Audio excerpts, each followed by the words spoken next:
Okay, is it working now, Jonathan? Joshua, can you hear me fine now?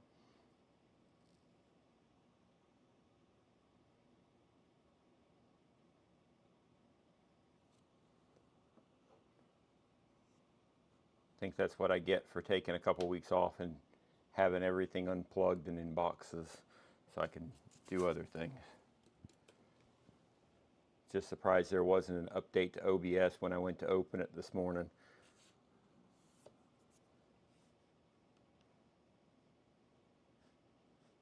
And it looks like everything's working on my end. The wireless goes were already working, so I didn't look at OBS to see if it was not working.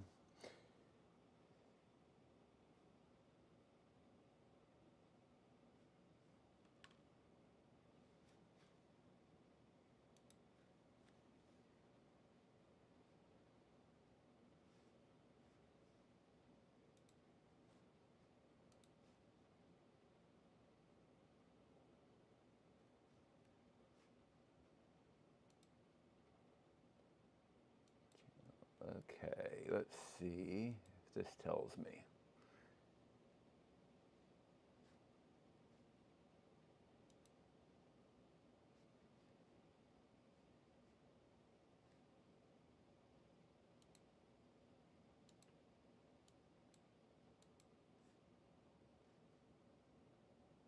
I don't remember what the delay that I've got set up is.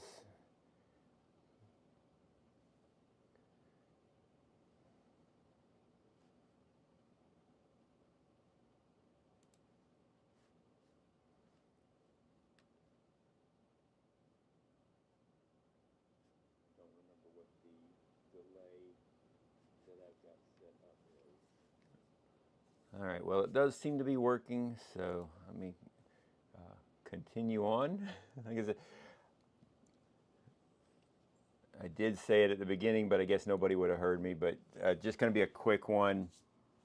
I just want to see if we can get the electronics all mounted in the electronics bay today. Maybe do the wiring to the power supply, get it powered on and tested to see if it works correctly.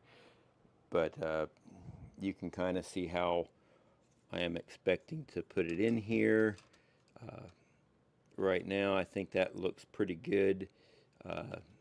Some of it may depend on cables. I do have some nice blue USB to USB-C cables, so that'll be nice to go from the Pi to the board. I believe it was USB-C. Yeah. I do have someplace I've already ran the make command to get the firmware flashed. I just haven't done it.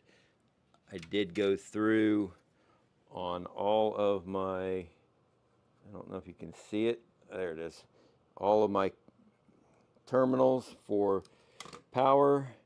I took my Sharpie, I went through and I colored all the positives red and all the negatives black so that it'll be a lot easier to see. It says it on the cover here, but of course when you got the cover up trying to get to the screws, you can't see it. So I went ahead and color coded everything, and that should help with that. Let's see how that's gonna fit. And these are just 6-inch USB A to C cables.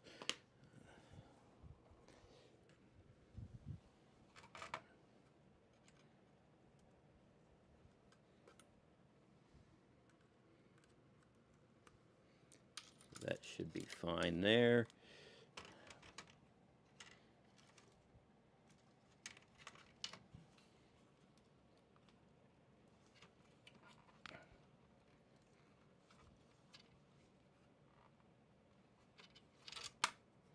Nope.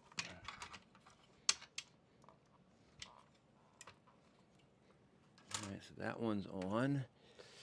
Have to be careful with that USB-C cable and how it comes out of there, because it looks like it's already about as far over as it's going to be able to go.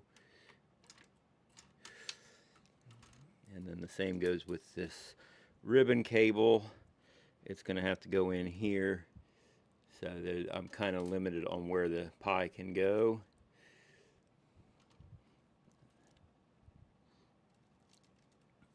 Ideally, I'd have it on the back, and I can always print another bracket so that the Pi is turned this way if need be, and that cable would still fit, or turn it this way. And I think this way would be the better way if I needed to do it that way, because it'll definitely push more air onto that heat sink. And then this will snap on.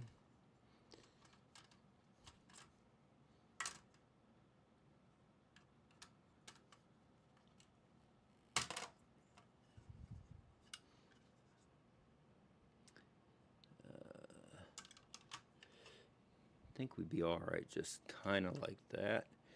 I do like the Pi this way better though, even if it's a little tighter.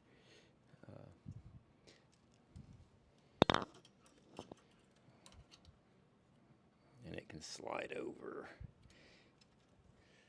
to get us access in here for the cable. There we go. I think that will look fine. I'll figure out where I want to put the antenna for the Wi-Fi. So let's flip it over, get the screen installed. I think that'll give us enough room.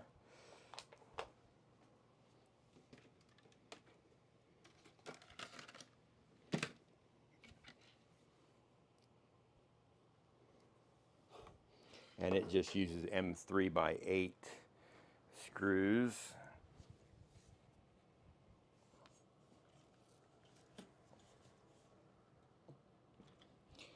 So glad I don't have the plate on. That would add just extra weight there. So,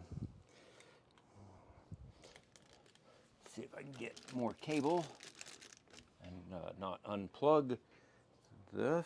So you can see there's 2 holes here and then 2 more that we can't quite get to with the plate on.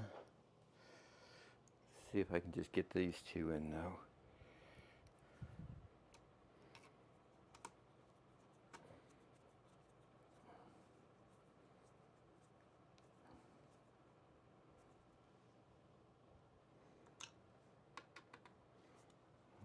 Okay.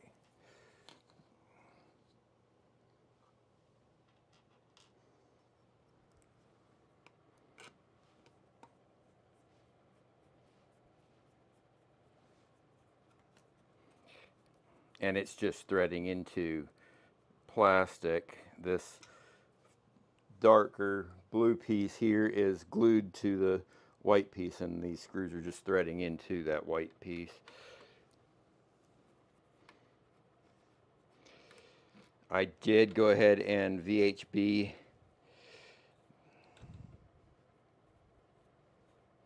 these brackets.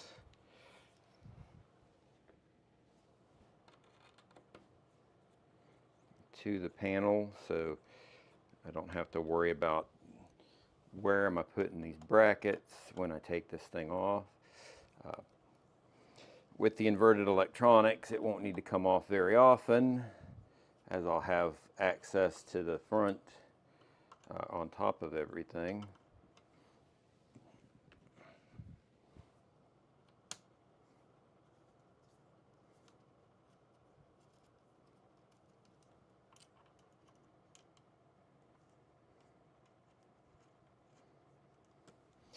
It'd be nice if all these companies would do matte on these. They just look so much better. I still need to look and see. I think Mandela Roseworks, I think I can order some a clear piece from them. So I'll probably try that and see if I can get a clear deck panel. That, I think that would just look really nice. Assuming I can get uh, a really good cable management job done anyway.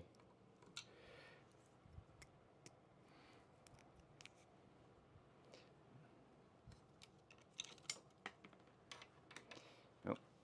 And all these cables from the kit from FormBot all have pre-terminated ends. So that is quite nice.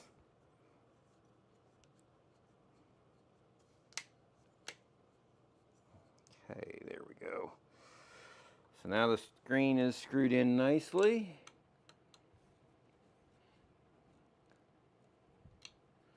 It won't be going anywhere.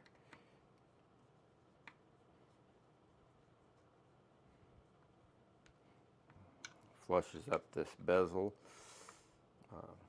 I had two different prints of the Voron logo here, and between my wife and I, we decided the one with the little border looked better. And you can see here the brackets that cover both rails. These are static, they don't move, but this one here can slide fore and aft, and you can just kind of see that's the screw there hitting the rail. So it's they're not recessed in there. It's holding fine, and since it's going to be the other way around, I don't need it to be in there, you know, perfectly, but it is holding fine right now, so they should be all right.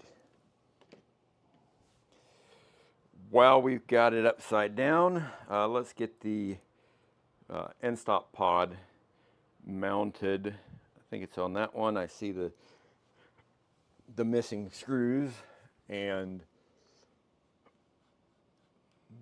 bring up the assembly manual.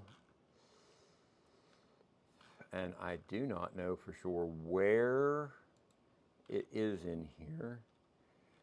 All this wiring prep stuff, I'll scroll back up to it and get through that as well. Let's find this end stop pod first.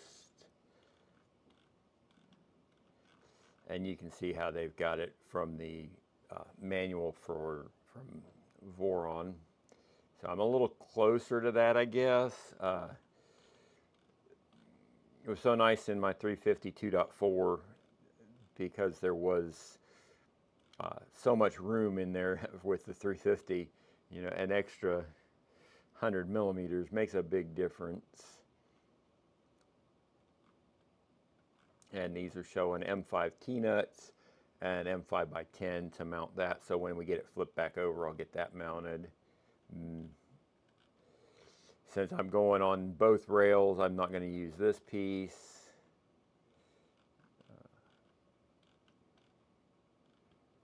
I'll look and see what they've got for the power to the Pi. So this is calling for M3 by 30s. So let's find my M3 by 30s.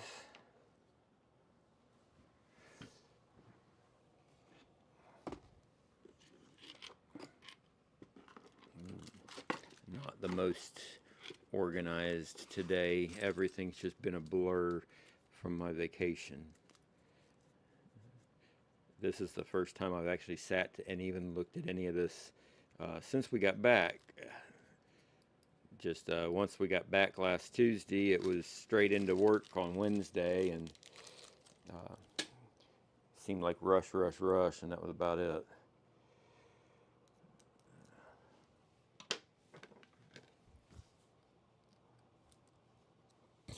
And these, I think these, I don't know if it's the coating on these Neewer drivers, but They're aluminum nitride coated or titanium nitride coated, and it seems like they just really tight fit into some of these screws.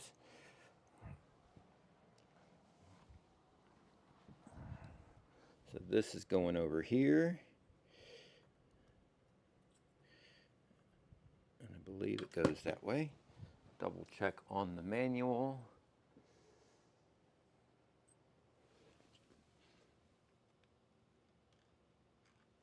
Okay. Should be this way here, it looks like.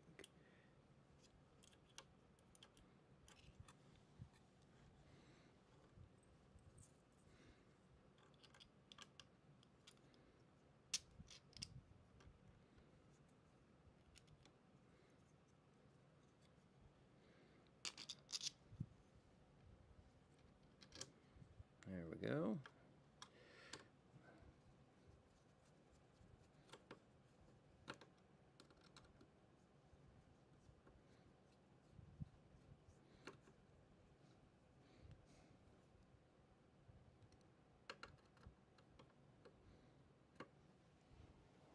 And while we've got it upside down and I can see it, I'm going to grab the, see if I can find the right cable for it. There's all the power cables.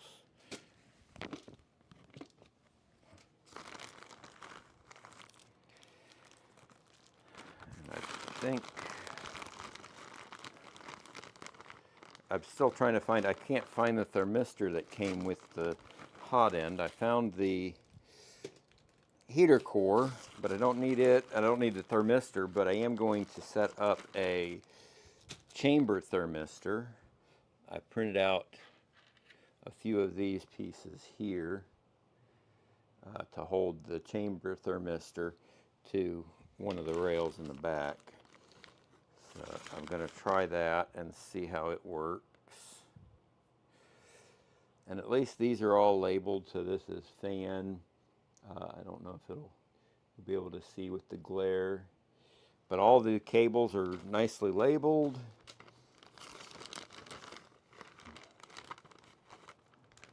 So I just have to find the one that's for the XYN stop, which looks to be this one. See if we can get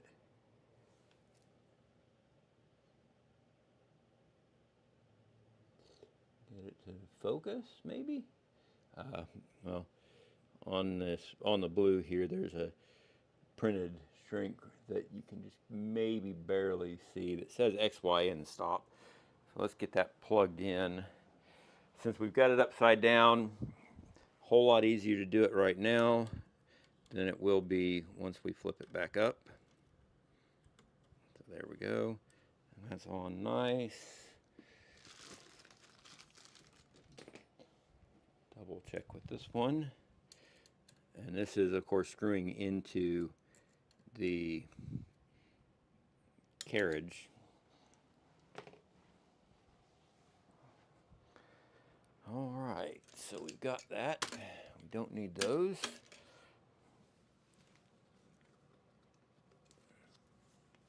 I don't know if I'll use these stickers or not.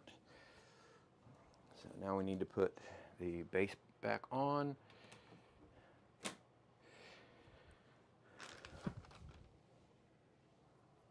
And since I've already VHB'd all of these, they should just go right back in place. Should not be a problem.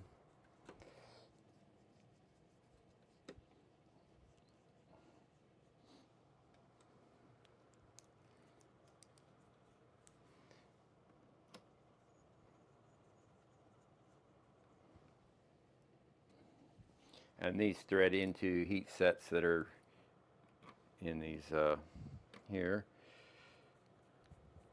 Now for this screen mount, I don't know if you could see it earlier, but for this screen mount, you cannot, there's no access to the screw down here. If the camera will focus, and it just wants to change. So that's not going to go very well. but there's no access to the screw, so you have to put the mount on first, then put the screen in and screw the screen to the mount. There is no access to the screw to the screws to screw it onto the frame. Not a big deal. It's easy enough to get to the screws that hold the bezel in place are angled so you can get easy access to them.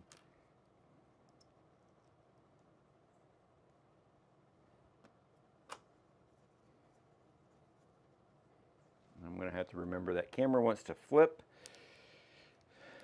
to whichever way it thinks you're trying to use it, and not the way that you're trying to use it.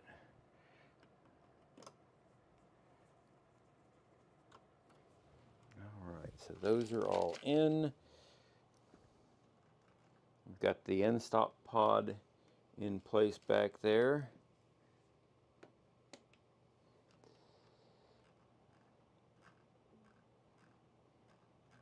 So let's get this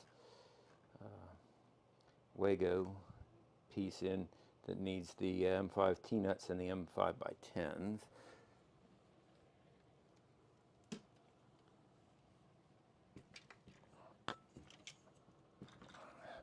And that'll be back in this corner here.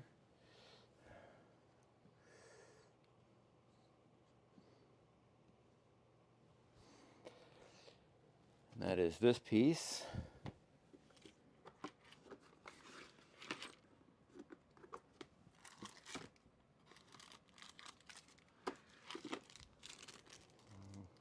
Hopefully I've got more of these, or don't need many more, because they're getting a little low.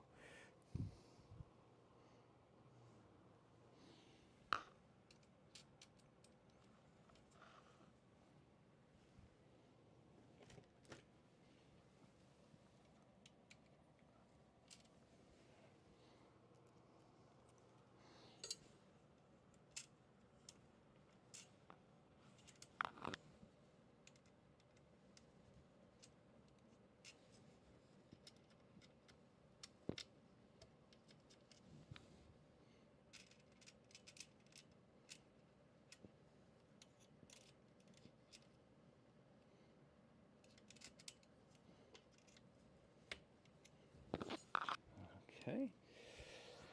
See how well I can see these to line them up.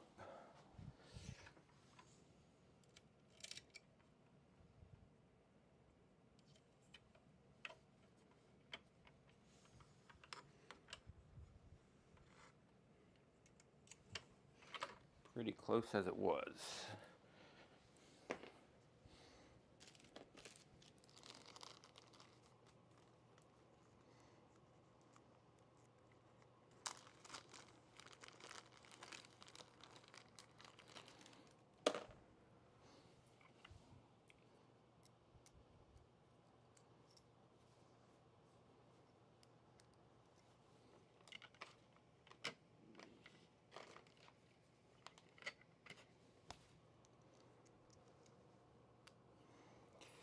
Now hopefully I can get access to them.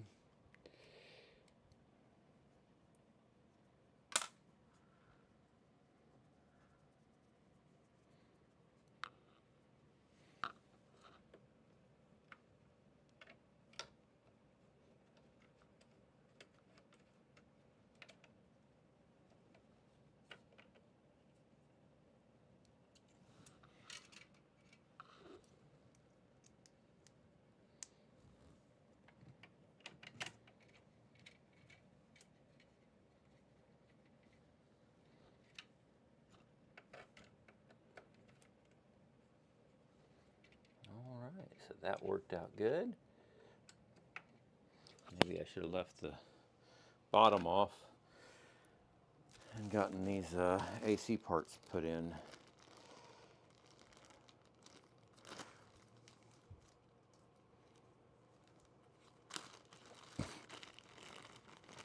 So these are nicely labeled. You can maybe see them through the bag here to tell you where they go.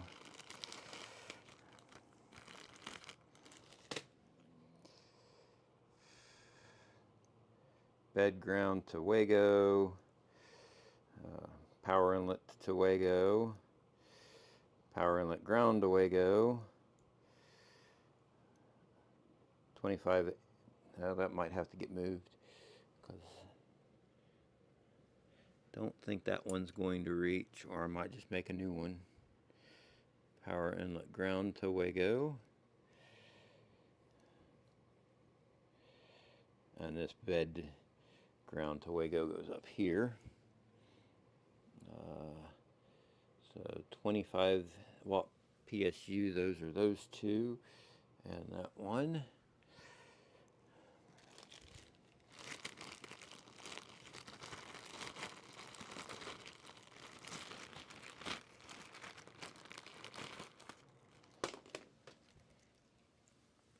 All right.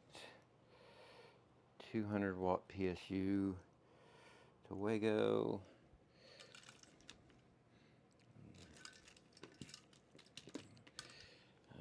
SSR to Wago, Wago to Wago. Where's the third one? There it is. Wago to Wago. So two of these go to the bed. One goes to the SSR. 200 watt PSU to the Wago. 200 watt PSU to Wago. We may need to go back to how they were mounted in the manual, because that's what these appear to have been cut for. So let's see what that looks like. I can always print out the holders for the PSU again. I think I already tossed them. They're not in my box anymore, but easy enough to deal with that. But since these look like they were cut specifically for that, let's go ahead and we'll just go by this picture here of how it's supposed to be, and we'll move everything around.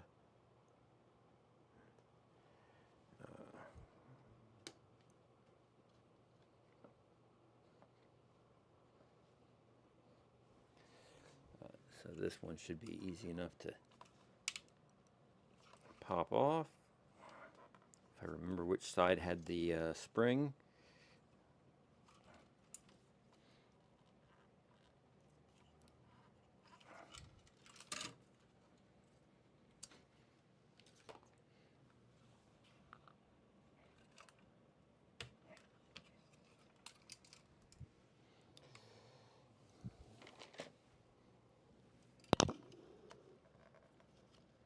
I like these lower profile clips.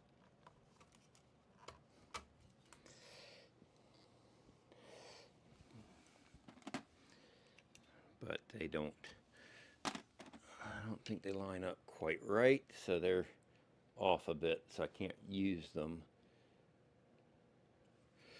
Though it would be nice.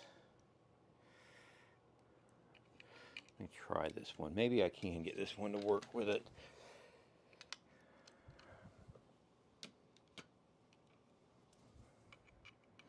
Especially being this lower profile, having it flip the inverted electronics, I think it'll look better with the lower profile. But if it doesn't line up, it doesn't line up.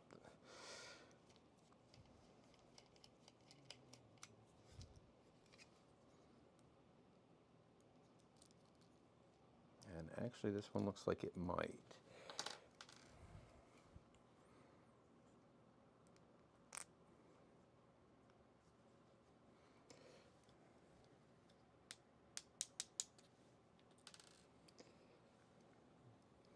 Just think I need some longer screws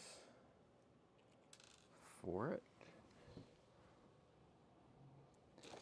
Those are M3s. Let's see if an M3 8 will fit through.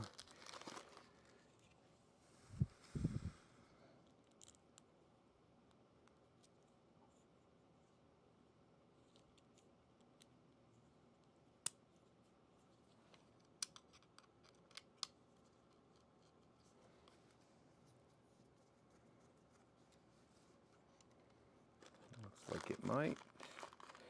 Don't want to go too deep because you don't want to go really deep into this power supply.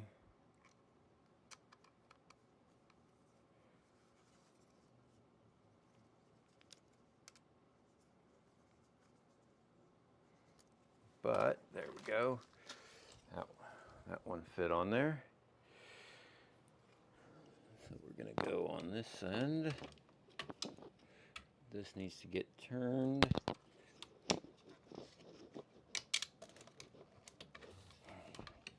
And here you can see what I mean, how they don't quite, there's no recess, so they don't quite line up.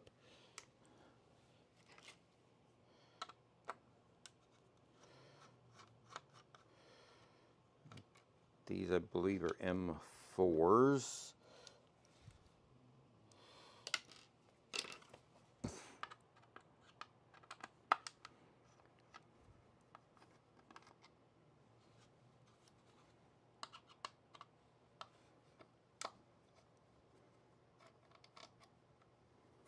I like that mounted that way, but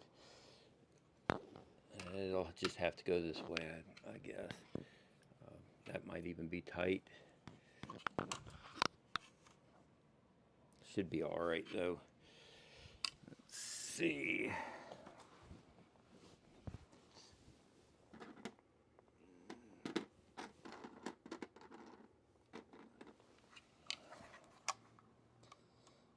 Those do not line up. See if my other one may line up better.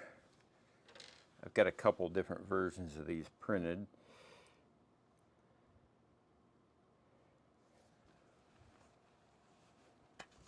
And if not, I'll just have to reprint them, and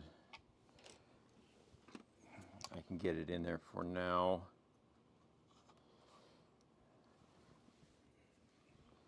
And then reprint these as needed. Looks like this version lines up, except the holes are for self-tappers. But it does look like it does line up. So I'll just find the self-tapper version of this that I've got, and I'll use Prusa Slicer to add a couple of holes in there to get that done and mount it in there. And then I can get probably a good thing to have this out anyway, because I've got access to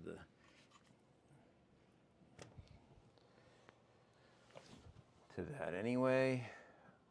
So we need to get from the inlet, power inlet, to Wago ground. And that should be this one here.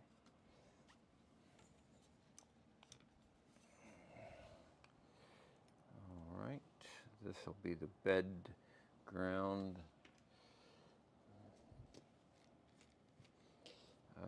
Power inlet live to Wago. That'll be this one here.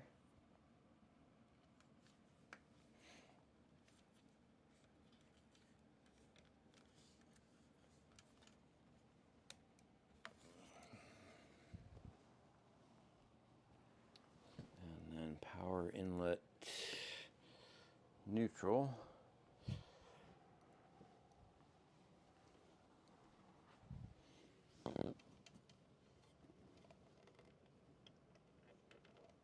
Yeah, this might have been easier with the bottom plate off.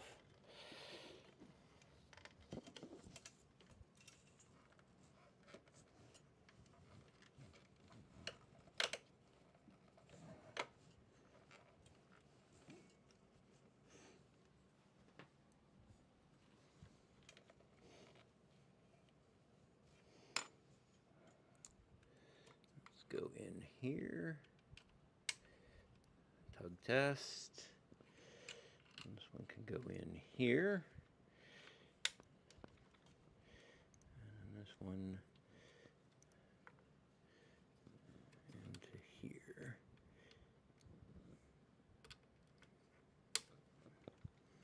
Okay, and they are all on.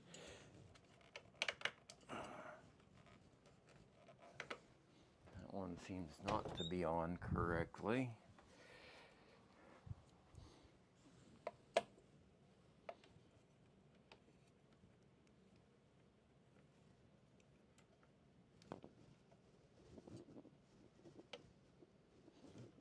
All right, now it feels good.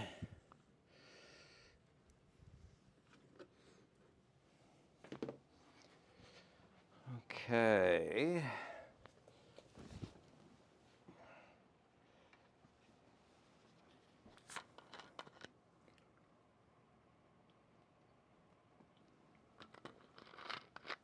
I guess a side effect to this will be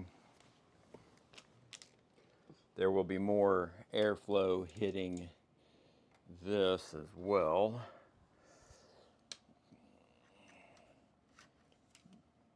Although my blue USB cable may not reach the way I need it to, might be okay. We'll just have to make sure the pie is over closer this side for the ribbon cable, which can go underneath like that.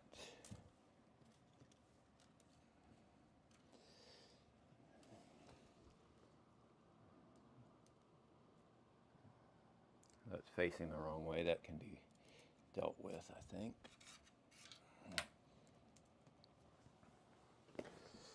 Let's see. LDO shows a little different. So I think the way they show it will be fine. So that will put it this way.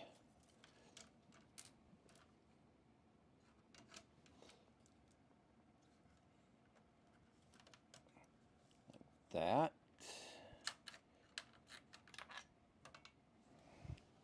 And then they show the pie this way, which is fine.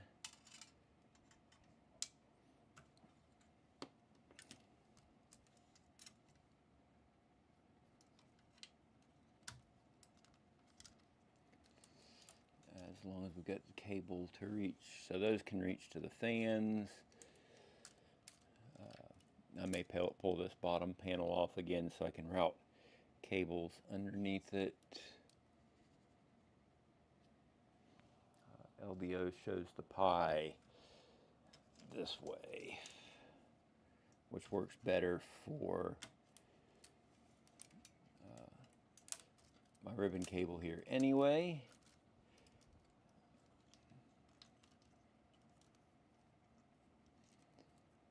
Needs to go in here. Might even do it the way I had it. Underneath.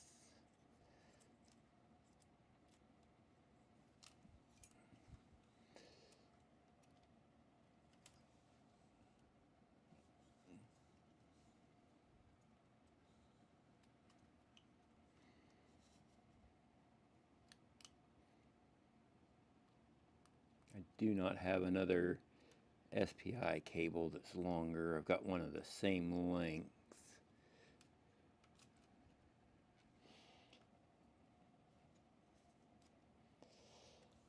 But I think that will work.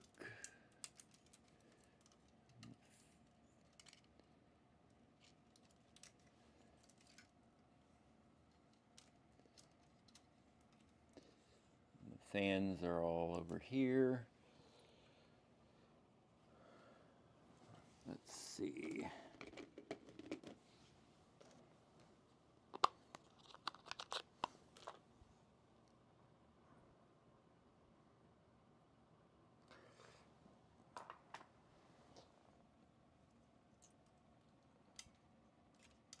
Don't think it's going to matter which USB port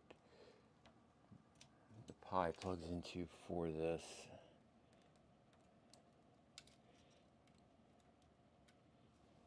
Here, there we go.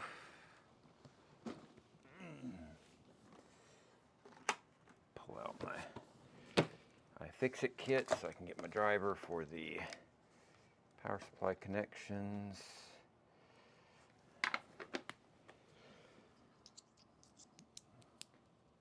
SSR.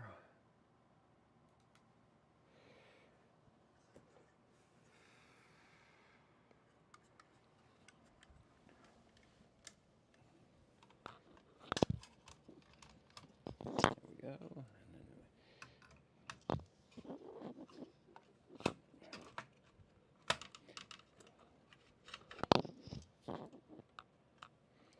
Yeah, just nice and tight on this 250 build. There we go. So I'm not going to worry about the long ones yet. Those should be to the bed. 200 watt PSU. Voltage positive or negative to negative on here. Since this pops off this way, let's get this is going to be our voltage negative.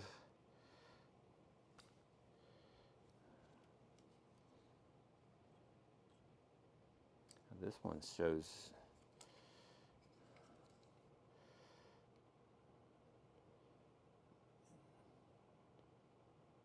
Alright, so this is input of 100 volts. So this should not be for coming from the 200 watt. This should be coming from the Wagos. So let's go with the ground for this one is there. Well, if I don't get a nice clean looking install to make it worth using the clear plate, then I just won't order. I won't even try to source a clear plate. So that's the ground.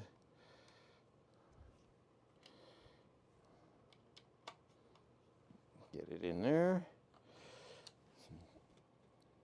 Now we should have negative. And again, we'll just undo these screws a ways and we can slip these in and tighten them down.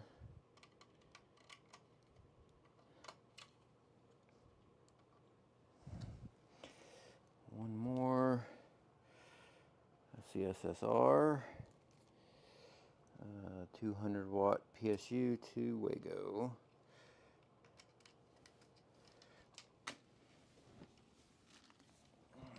Okay.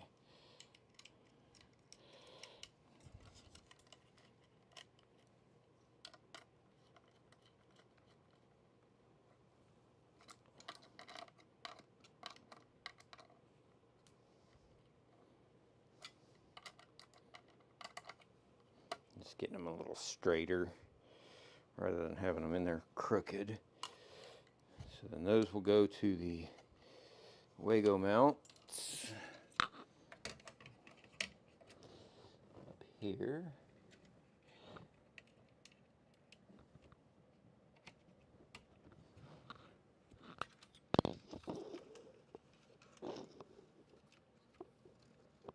That's a pretty tight fit on that one.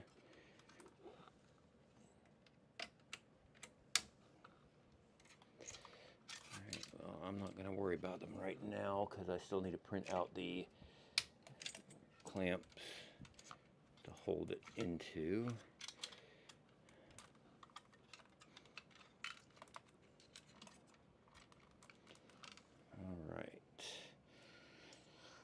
Alright, so this is 200 watt PSU to 25 watt PSU, which is this one here, but this does say, I don't know if you'll be able to see it,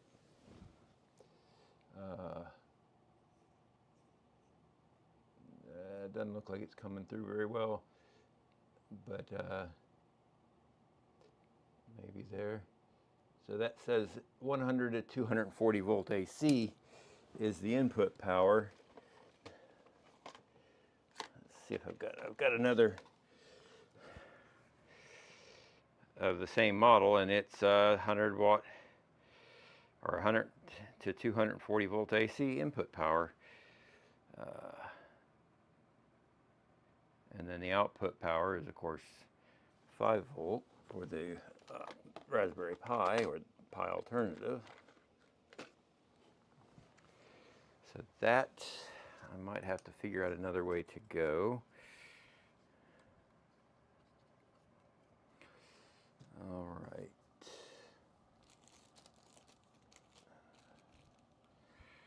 All right, and then we've got SSR ground to Wago 415.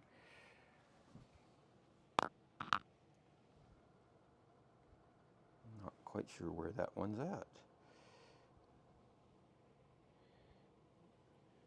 I've got input and I've got output. That doesn't make sense. So 25 watt neutral to Wago 415. 25 watt to Wago.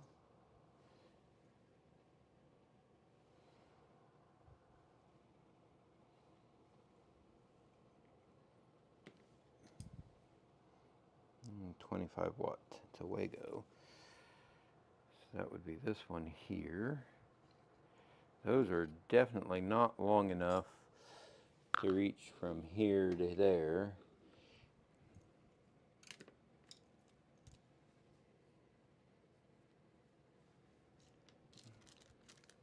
SSR to board, power supply to motherboard, and the RS 255 to the Raspberry Pi.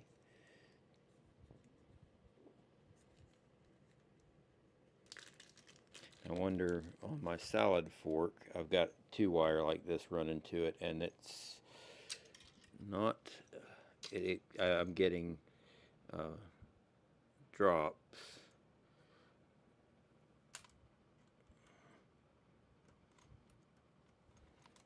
That will work. Okay.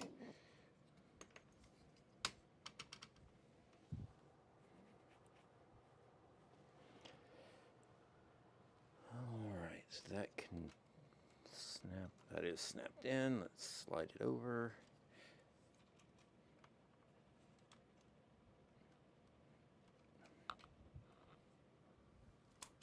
And our 2 fans.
Okay.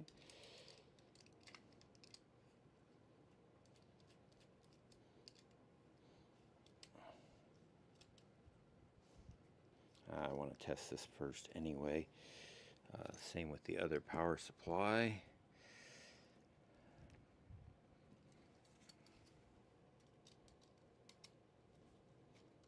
I think I've got a connector there, so I can do that in a bit.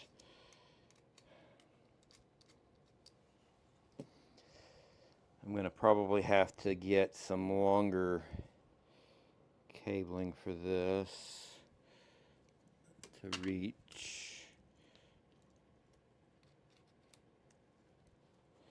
And what did I do with that little piece? There we go.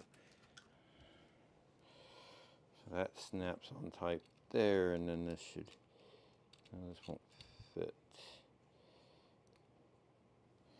So I don't need that.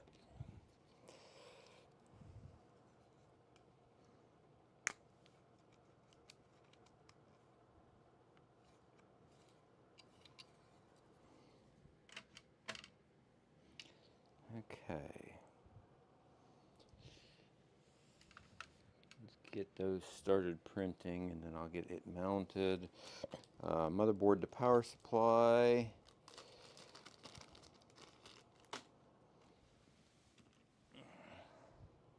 And it gives two different lengths. It's a real short one and a longer one. And I don't know if that's going to be long enough. It looks like it might not be.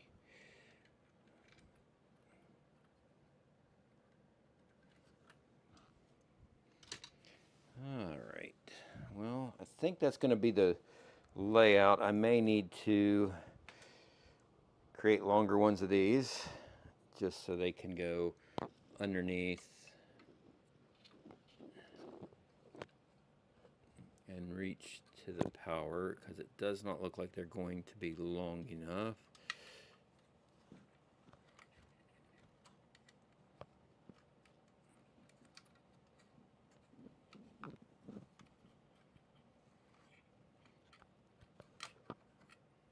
No, that's not long enough.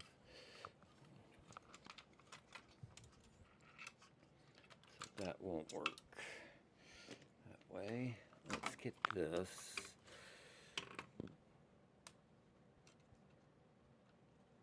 Connected, and we'll at least test it, make sure that it's outputting the correct power and that we don't let out any magic smoke before we end for the day. I'm already over what I was wanting to try to be at. Best laid plans.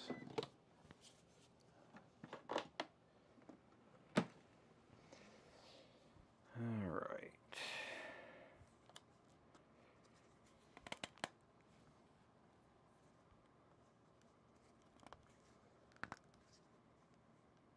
We want volts DC.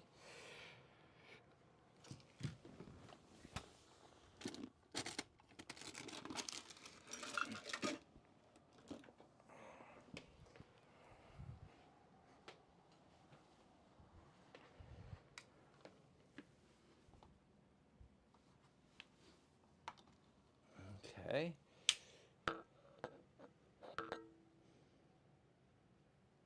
All right, I'm on. I'm plugged in.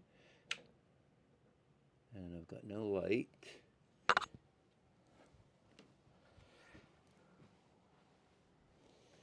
That power strip is connected and is powered on.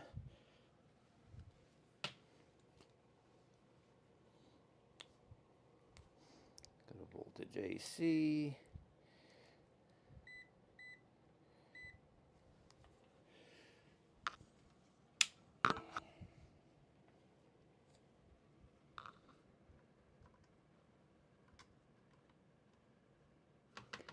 And nothing.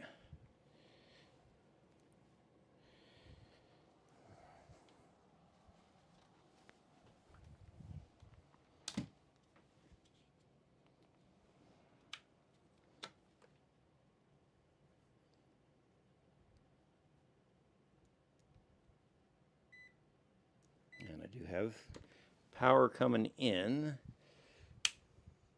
So,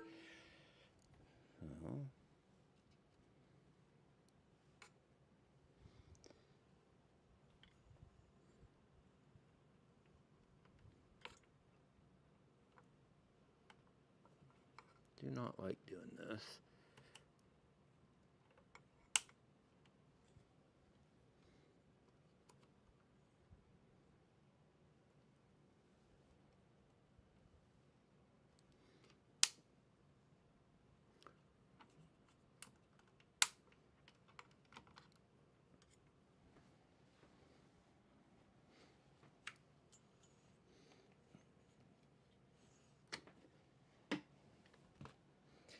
All right. I know I made sure there was a fuse in here, but let's see if we can pop it out of there. Double check the fuse.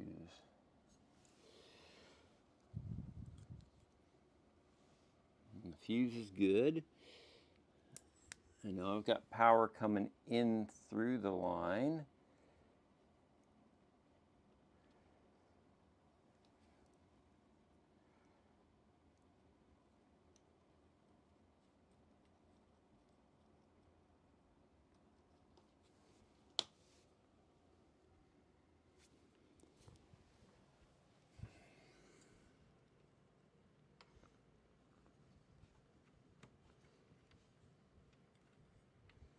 And those are definitely in there. They're not coming out.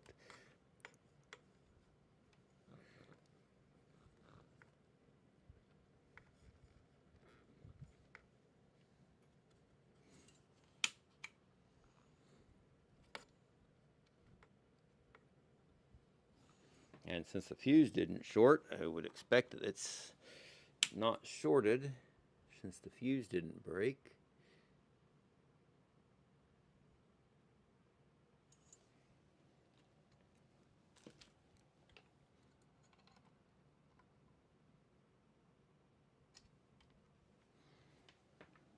Still nothing. Alright, so I'm going to have to troubleshoot power issues as well as print out the brackets for the power supply. I know my cord's good. I've got power there. So something in this here is not working correctly. Everything has good connection.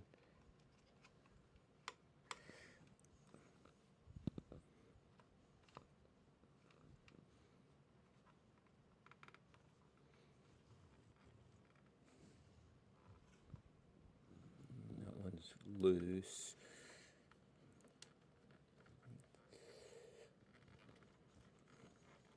Loose-ish, but nah, it's on there good.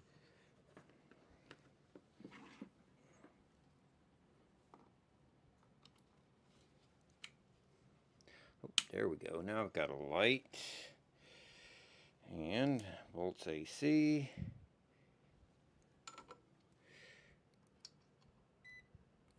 Now I've got 120 volt. Good. Okay. Let's go to volts DC. That one was just a little loose. It wasn't making a good connection. And we should be... Yep. 24. Let's see if we can keep these on here.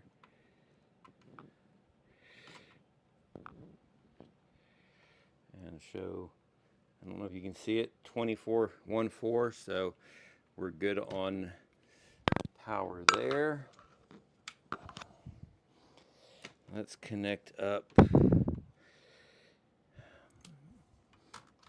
this one, the one that goes to the Pi.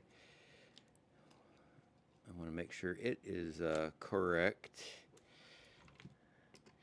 Nice thing with having the Wagos is you can just plug it right in and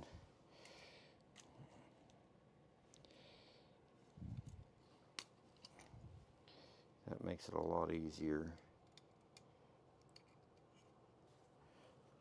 Just flip it closed once you get the connector in and you're good to go. So this is neutral.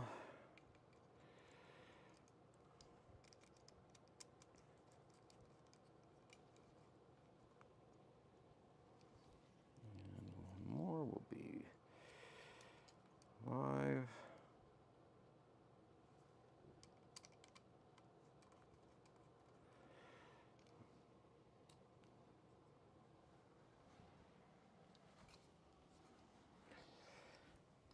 Alright, so brown to brown, blue to blue.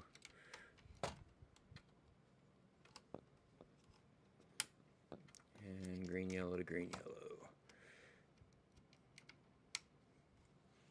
Alright, so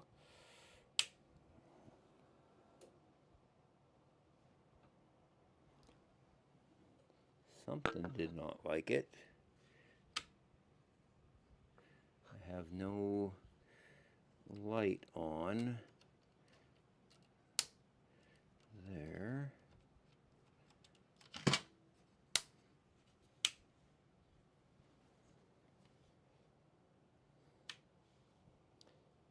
Okay.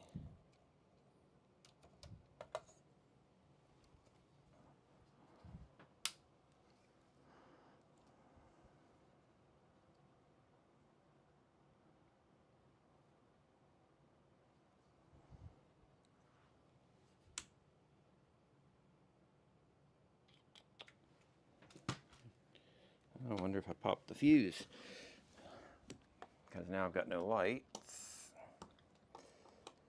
I did not like that when I plugged it in.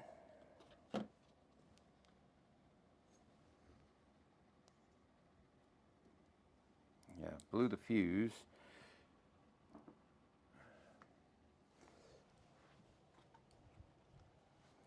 Looks like I gotta do some troubleshooting of power. Make sure I got power right. Ground, negative, positive. Okay. Hey, Bill. Sorry I was on the other side. My switch is set to 120 instead of 240. I checked that as soon as I pulled it out of the box. It always helps. I think there's something. I think I got something crossed. The fuse popped, so I've just got to put another fuse in there. It only has one. It did come with two different values. So I've got two of these RS25s. So if there's something wrong with one, it might be just that. But I've got the wires set up the exact same way as I do on the 200. So I would expect that they should be fine. Let me find the fuse. Yeah, it came with an 8 amp fuse and a 4 amp fuse. I don't know what size this was that came out of it. And my glasses are in my wife's car, so I can't quite read it.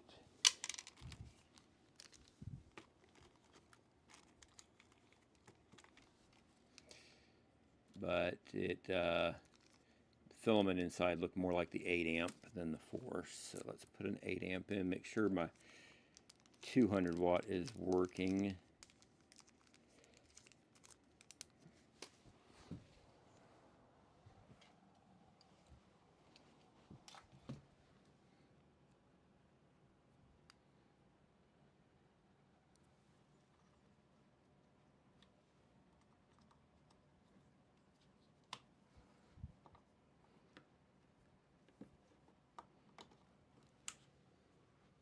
All right, so the 200 watts working, so maybe I just have these backwards on this one.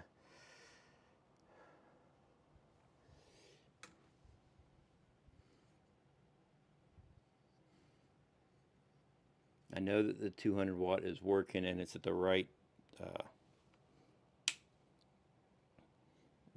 voltage. It's putting out 24.14.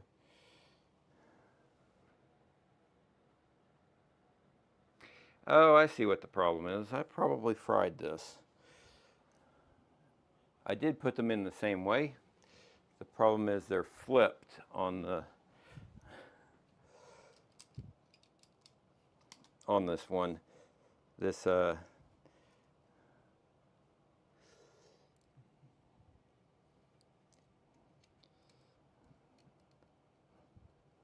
this 25 watter. I had them into the output voltage, so I might have fried this power supply.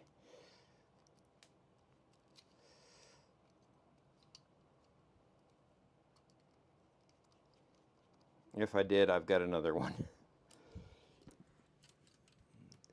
Let's now try it with them plugged into the input voltage instead of the output voltage. And either it's going to work correctly now,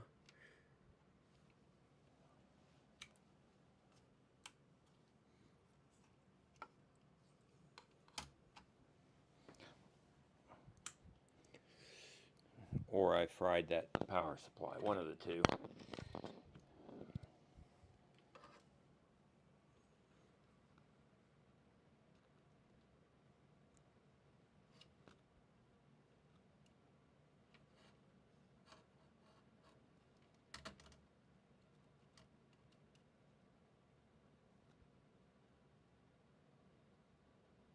I'm getting periodic readings.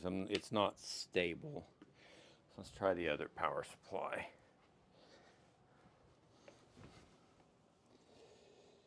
Yep.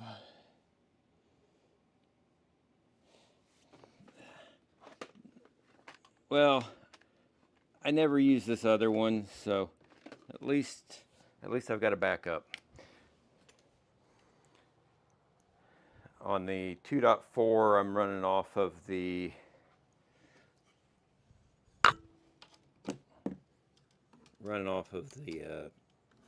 spider board that's in there for my Raspberry Pi, so I didn't need to use the one that came with it.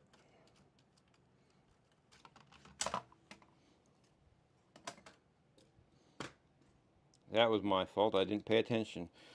I just saw voltage positive, voltage negative, and plopped them right on there. I didn't pay attention to the other side said live and neutral.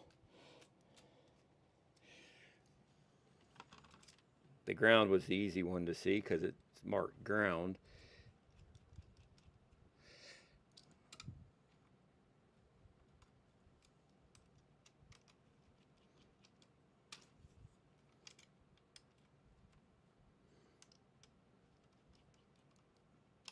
Okay, there we go. Let's see if this will work now. Power on. And 5 volts, so I blew that power supply. Oh well. At least I had a backup. I think I will have to make longer cables because these don't look like they're going to reach.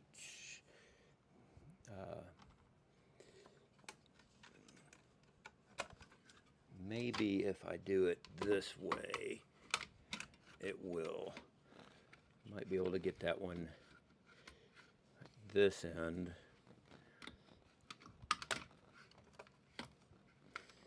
Here, and then the Pi power can go in, but I don't think that the Pi power cords will reach that way.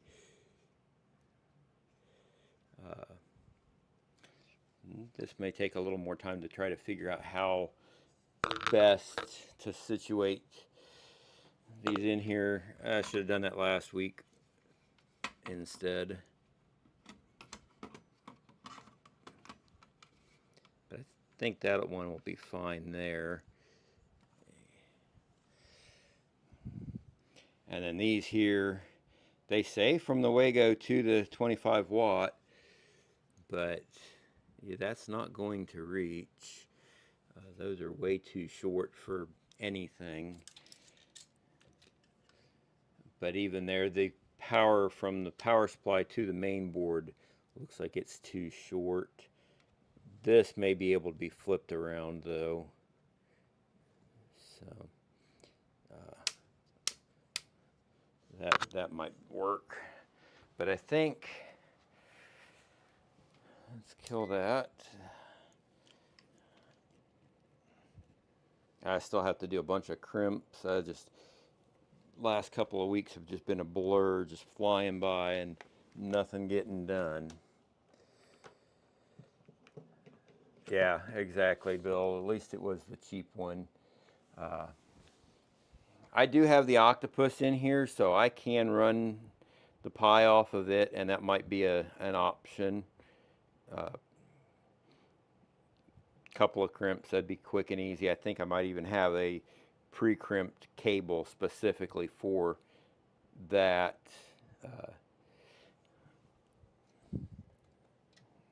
So that may be a option to run and to keep me from having to deal with worrying about more cabling for that small power supply.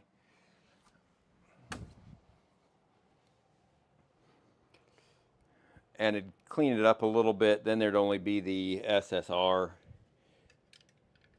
inside here along with the power supply, and I think that would look cleaner with just those few pieces rather than adding that other power supply in.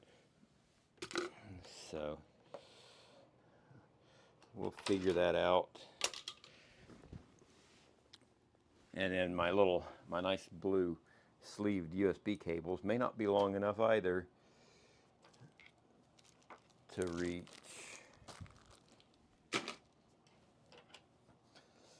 So I'll get the power supply brackets printed out. I'll do some more testing. The BTT Pi is working. I was able to get it stable on Wi-Fi. I had to I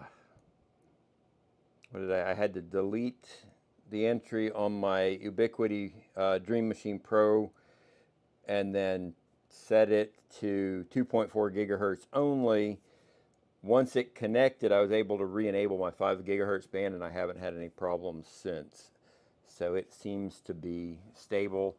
I was able to get a basic config pushed. I have not, I've done a make for the firmware for the Octopus. I just haven't flashed it yet. I keep putting off all the tiny little crimps for the EBB 2240. I'm not looking forward to crimping those tiny little JST connections. Those things, the regular JSTs are tiny enough. So doing these other ones is not going to be any fun. But eventually I'm going to have to do it if I want this printer to be working. And I'd like to get this one working to print out the parts for the Rook coming up. So I have to see if I can get it working. Hopefully next week it'll be up and running, at least, you know, to start, maybe not, you know, tweaked and finalized, but hopefully I can get it up next week. We'll be pushing plastic next week is the plan, and then the next build after that will be the Rook. I do have my green filament pulled out and picked. I don't know what the other color is going to be, what other color I'll use other than the green. I've got choices on that, so we'll see. But I think we're going to leave it here. Didn't really get anything done today other than the screen in there and mounted.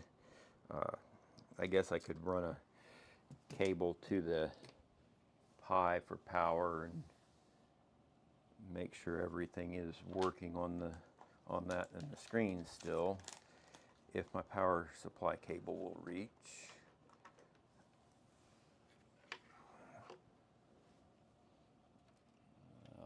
And it doesn't look like it. Oh, I can unplug it and move it to a different strip.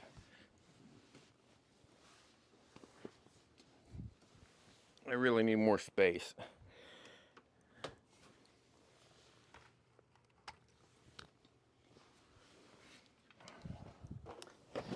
One day maybe.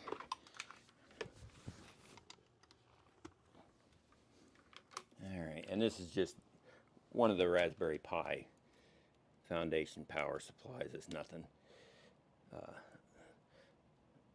nothing that's going to have a problem, but there we go. So we can power it up. Screen's working. I do not like the touch on it. It's very finicky.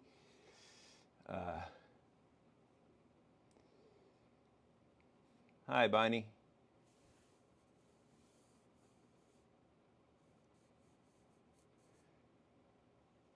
But the only thing I really use my touch screens for is the, let's see if we can get it in there decent enough. The only thing I really use these touch screens for is load and unload filament. So as long as it responds well enough for that, I'll be happy enough with it. If it doesn't, then Raspberry Pis are slowly starting to become available. I've ordered a new 8 gig that's already arrived, and I've got a 4 gig on order as well. So with Raspberry Pis starting to become available, if this touchscreen doesn't seem to work, I've already got the stuff for my Waveshare 4.3, I believe, printed out and ready to go. So it'd be nothing to swap them. But I really like the way this case for this this SPI screen looks. But that's the only screen other than an HDMI one that is compatible with these BTT Pi devices. So yeah, it's not even picking up on my touch. So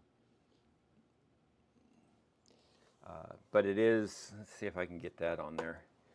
See if we can get putty. Yeah, it is nice to do baby steps on there as well. That's definitely worth trying that. Let's see if I can get putty. If I remember,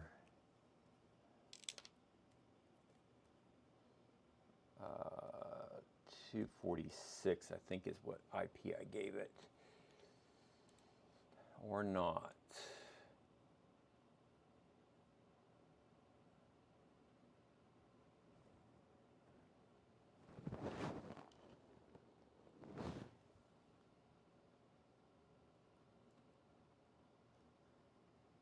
I do not think I saved it.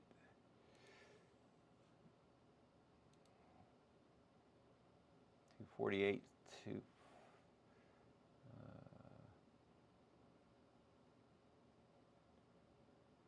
Yeah, I thought I put it on 246.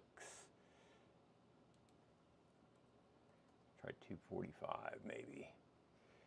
All my printers are set on static IPs because I want to be able to remote into them at any time.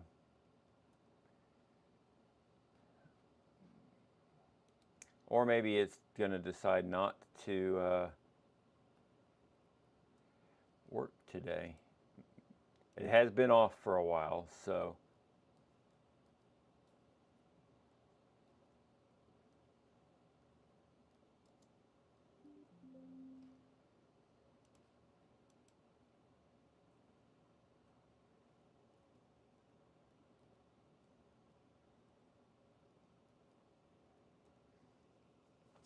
maybe it's just not going to work.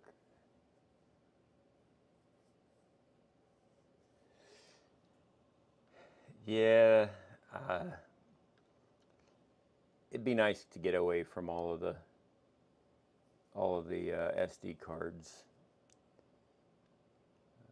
Yeah, and I'm trying not to use the higher memory Pis with it, but so far the 2 gigs haven't been in stock.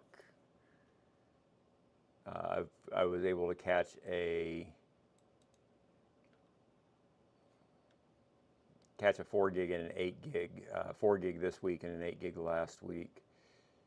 So 246, that should be it there.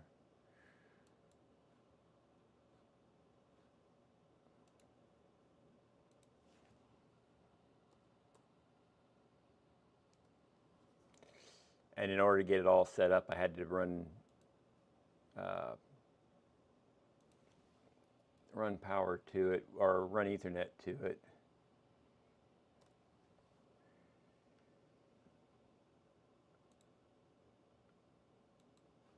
But that does not look to be working.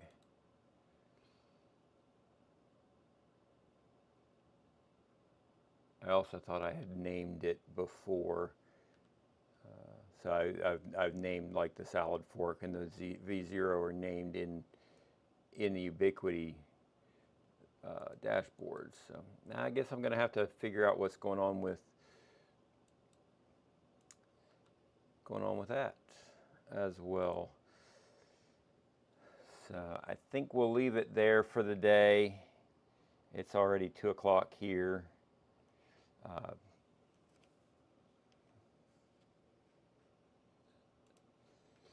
So we'll leave it there. I'll figure out how I'm going to run power to the Pi, figure out if I can get it back online. And I really like that screen case there. So it looks really nice, especially with those white accents, and with the little insert there for the Voron logo. So hopefully I can get that one working online. I still have to research how I'm going to get how that the CAN board that plugs into the top of it there works, and get all that set too, so that I can have the CAN talking to my tool head board. And maybe I'll just break down and work on those crimps in the next handful of days. The car goes in for oil change and such tomorrow, so I can, since I chose to wait on it instead of having them pick it up, I can take my tablet and read up on some of the stuff I'm going to need to figure out while I'm waiting. They're normally pretty quick, but you never know these days. They might be 5 people short again and take forever to get to my car.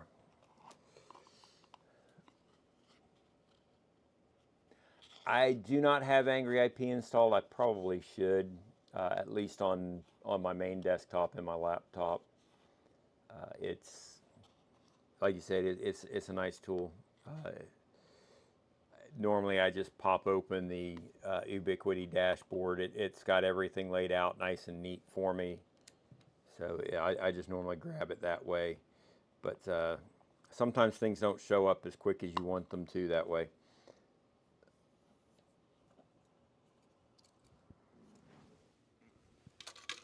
But the Ubiquiti stuff has been good. The fiber seems to be working really nice with the synchronous up and down instead of the Comcast, which was, I had 1.2 down from Comcast, but it was, I think, 35 to 40 meg up. So now I've got 500 both directions. I don't really need the higher 1.2 or 1 gig downloads, so it's nice having the synchronous speeds rather than a high down and a really slow up on the cable. And I haven't had any problems from it. People in my area, in just the 3 weeks or so I've had the fiber, have had dropouts on Comcast. So don't have to worry about that anymore. When their service works, it's great. When it doesn't and you need to get with somebody, it's a pain. So I'm not missing their customer service.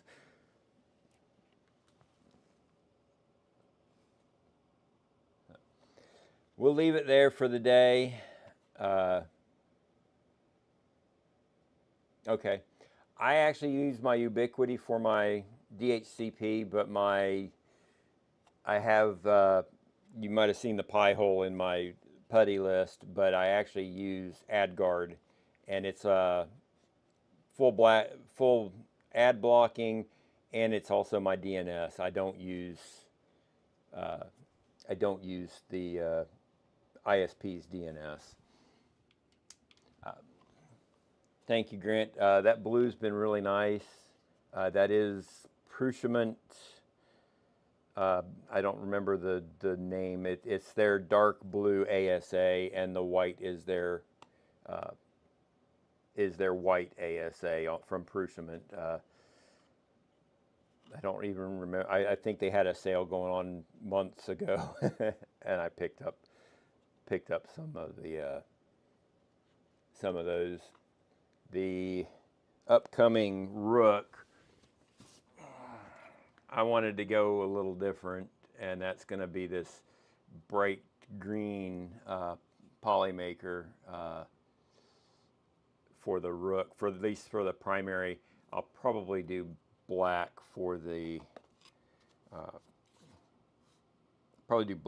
accents. I haven't decided, but this is, see if it'll come through. It's pop green.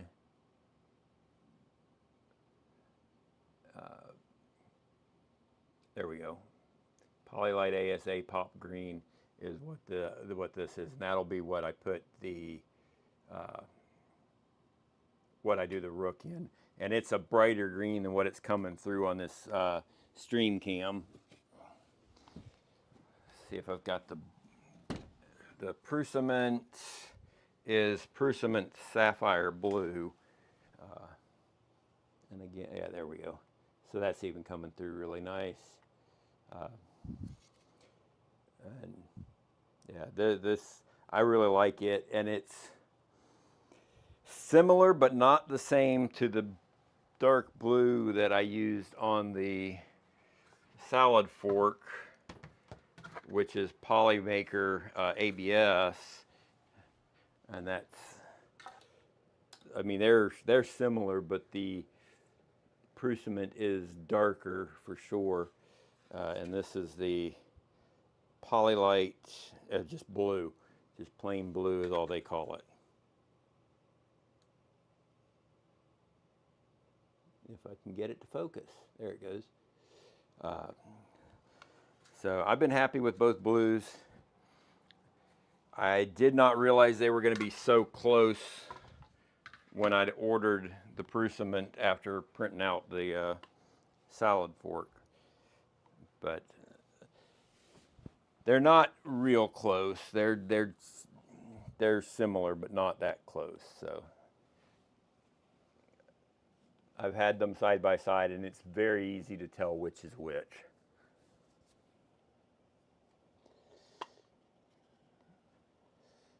Yeah, I'm looking forward to printing with that pop green. I want to see what the parts are going to look like.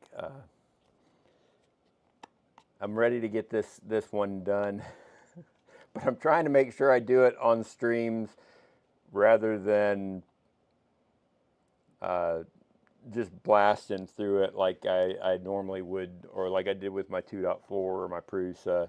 The Prusa has been running for 5 years, I think. That thing's just been a beast. It's a workhorse. I haven't even, it's down right now, or it's not printing right now, and I probably should take it down so I can swap the Revo 6 hot end into it and finally be done with that, since that thing has been sitting here for the last 6 months, ready to go. And that will get the Obsidian 0.4 nozzle, and the Obsidian 0.6 is in the 2.4, which I need to take it and add tap to it. I've got the CNC tap ready. I've got the MGN 12 ready. I've got the parts printed out. The printer has been turned off for the last couple of months, ready for me to do it, and I've been working on this Trident instead. I really like the Trident over the 2.4, and I like the 2.4, but the bed's just simpler to deal with on the Trident.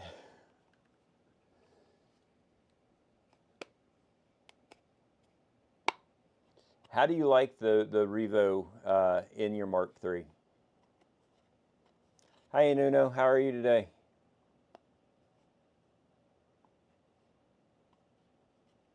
We're wrapping up, and we didn't really make any progress in the last 2 hours or hour and a half, but we kind of got the electronics halfway sorted.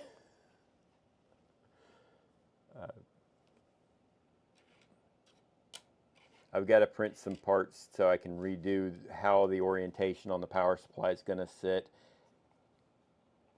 and I may end up not using these really nice pre-terminated cables, just so I can have a little more room. You can kind of see that they're a little stretched on that LRS 200, and those were the long ones that were meant to go from the Wagos to the power supplies. So I may revisit those, but it works and it's putting out the right voltage. I just need to print the bracket so I can have it mounted that way instead of across both. Good to hear, Bill. I'm really wanting to see that. Uh, I'll have to check and see what I've got the setting to and put it to the minimum that it'll let me, because I think like Steve and Nero have it at like 6 or 7 seconds, and it does seem like it's really lagging way behind for me.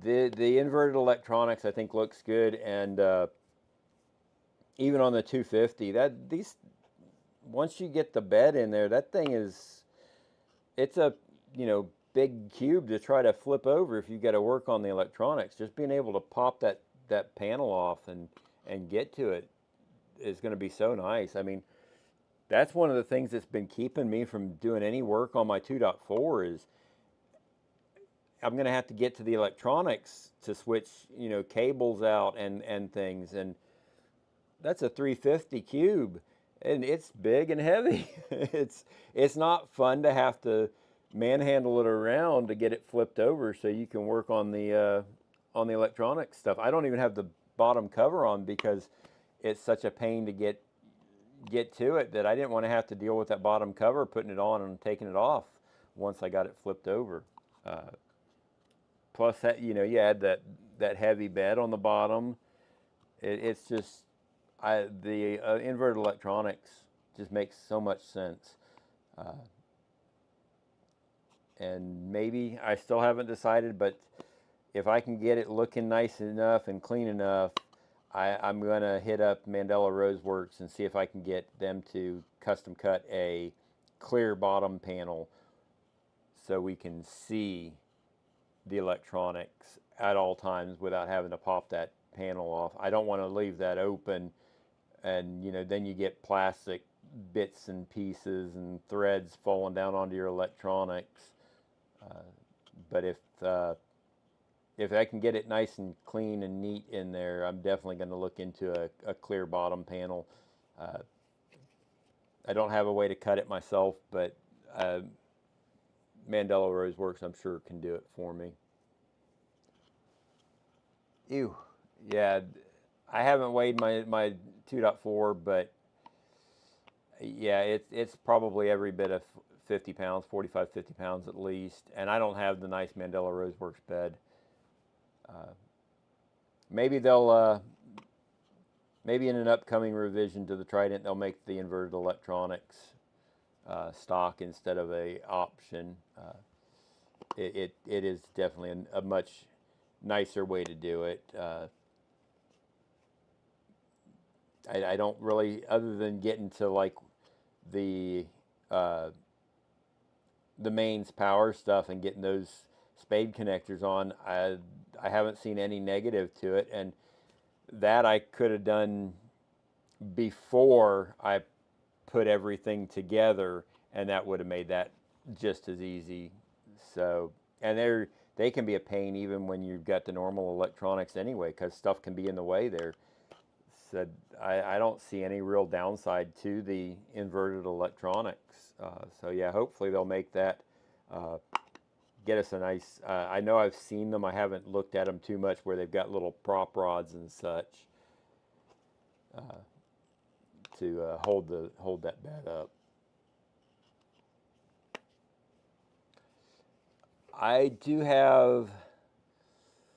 I've got panels on my 2.4 from Mandela Roseworks, and they are great. Much better than the ones that came with it. And I've got the Magic Studio. It was a partial kit. I didn't buy everything through Magic Studio. I bought like the frame, the bed, then a handful of other parts through Magic Studio, including the panels. And then I self-sourced LDO motors. I self-sourced a handful, the electronics and some of the other stuff. So it's kind of a mix of partial Magic Studio kit and self-sourced stuff for my 2.4. at that time the LDO kits weren't out, or I would have just went that route and built one of the LDO kits. My V0 is an LDO, and I liked a lot of the way they put that kit together. So far, I don't really have any complaints with this FormBot kit. About the biggest that I've got is that the listing said that everything was our stealth work already, and it had none of the stealth burner. Sorry, it had none of the stealth burner parts. I had to. Luckily, I already had the pancake motor, and I had a bunch of the other stuff, so I didn't really need anything that they would have shipped in there. But yeah, it would have been nice if it would have came with it. All their ABS stuff is kind of nice, and but I'm not using it because it's all for afterburner. And I was going to just salvage all the heat sets out of it, but they're the cheap heat sets. They're not the good heat sets. So I'm not going to worry about salvaging any of that. I'm holding on to them for the time being to see if I might use different parts. The spool holder is really nice. I'll probably use it at least to start with, but I do have a spool holder that I printed out. If I can not knock everything off of the tables and desks. So I did print out a spool holder in the blue and white using the standard skateboard bearings. So I've got a spool holder that I can just set on top. These sticky pads actually came with a tempered glass chair mat that I bought for my office, and they work great on there. That thing does not move at all in use. I've been using it on the salad fork lately for when I've been printing with it, which that is back up and running. Taps installed, or boop is installed, and working pretty good. I did have one problem in that the stepper motor that came with the kit died, and I put an LDO stepper motor on there, and I went from a 0.9 to a 1.8 or vice versa, and I was extruding twice as much as I needed to, so I was getting very poor prints initially when I did the motor swap.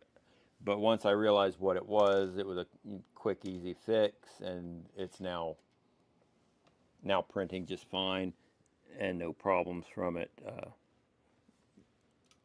really can't wait to get the Trident going and working. That way I'll have a bigger version of the salad fork.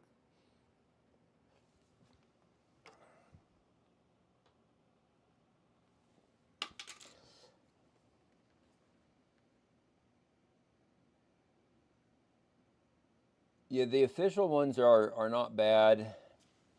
Like in my closet though, the 2.4 is about 2 inches from the back wall, so there's no room for it to be off the back side, and the Mark III is right next to it. I don't know how much I've got on this cable. Turn on, then you can see this mess in here.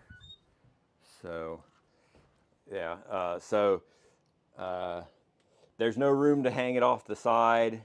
I guess I could hang it off the left side because there's room over there, and then the Prusa is on the right there, and it's just easier to have the spool holders on top, so I've just printed out the ones that use the skateboard bearings, and that has worked good. And then I've got over here, I've got the 2 little ones, and the Rook will sit to the right of the V0 when I get it printed out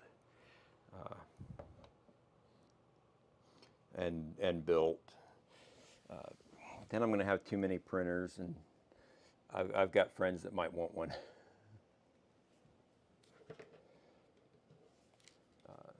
I'm sure somebody will be willing to take one or two off of my hands and use it.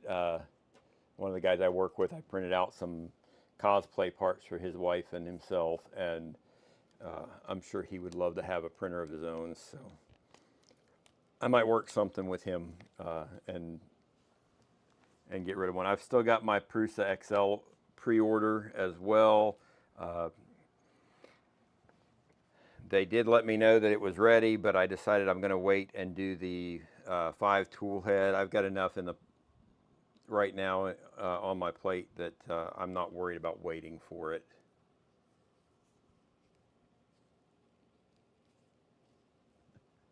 That would be a great spot for a V0. As small as they are, they don't really take any space.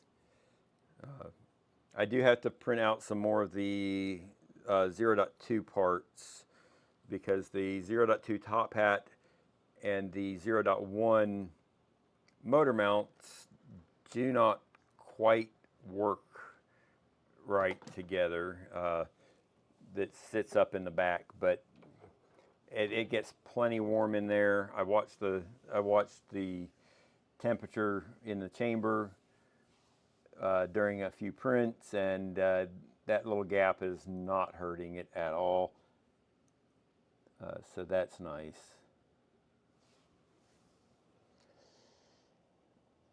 All right, guys, I'm going to cut it off,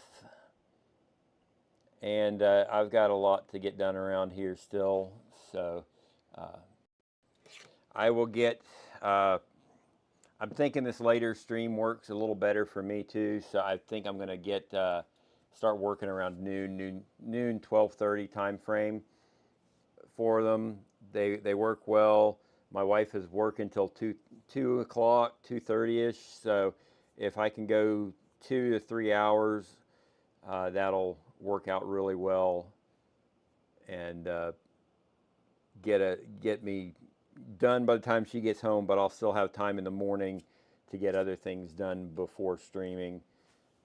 So I'm going to try to start getting times posted Sunday nights rather than Monday mornings, and that way people can see when it's going to be instead of just a kind of impromptu stream popping up, an hour or two before.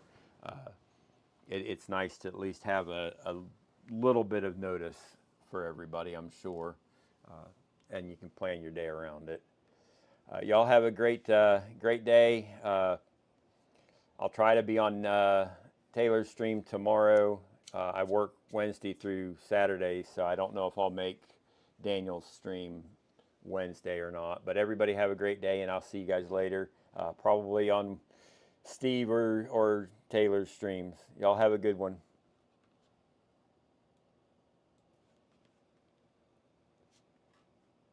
And I'll check the